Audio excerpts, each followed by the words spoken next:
నేనంట అమెరికాలో బాత్రూమ్లు కడిగేటోనంట. ఎవరిని అయ్యా నేనేం చెప్పాలి నీకు? మీ అన్నున్నాడు కదా అమెరికాలో, మీ అన్నున్నాడు జగదీష్ రెడ్డి అని, రేవంత్ రెడ్డి అన్నున్నాడు.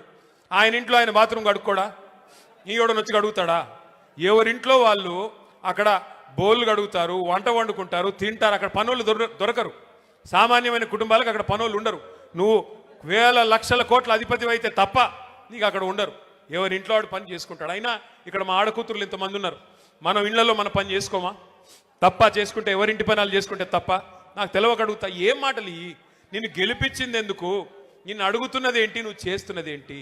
ఈ ఎగవేతలు బంద్ చేసి, ఈ పనికి మాలిన డైలాగులు బంద్ చేసి పని చేయరా బాబు అంటే అది చేత కాదు. ఇక మీ జిల్లా మంత్రులు అయితే ఒక్కొక్కడికి మొక్కాల. ఒక ఆయన ఉన్నాడు రెవెన్యూ మంత్రి బాంబులేటి. ఇక దీపావళికి బాంబులు వెళ్తాయి చూడండి అన్నాడు. 2 దీపావళిలు పోయినాయి. బాంబులు ఎక్కడ వెళ్ళాయో నాకు తెలియదు.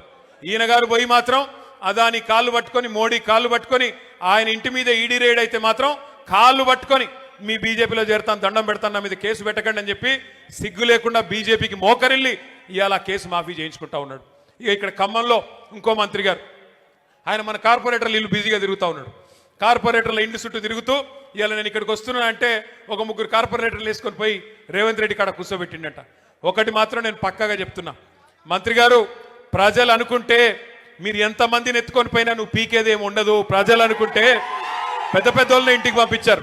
నువ్వు ఎంతమంది నన్ను ఎత్తుకొని పో, పర్లేదు, బంగారం లాంటి కొత్త వాళ్ళని తయారు చేసుకుంటాం, కొత్త యువతకి అవకాశం ఇవ్వాలని చెప్పి కూడా నేను పువ్వాడ అజయ్ గారిని కోరుతా ఉన్నా. కొత్త వాళ్ళకి అవకాశం ఇవ్వండి. బంగారం లాంటి నాయకులు ఉన్నారు, మనకి చాకులు లాంటి పిల్లలు ఉన్నారు, అవకాశం ఇవ్వండి. వాళ్ళే మరి కొత్త నాయకులుగా ఉద్భవిస్తారు.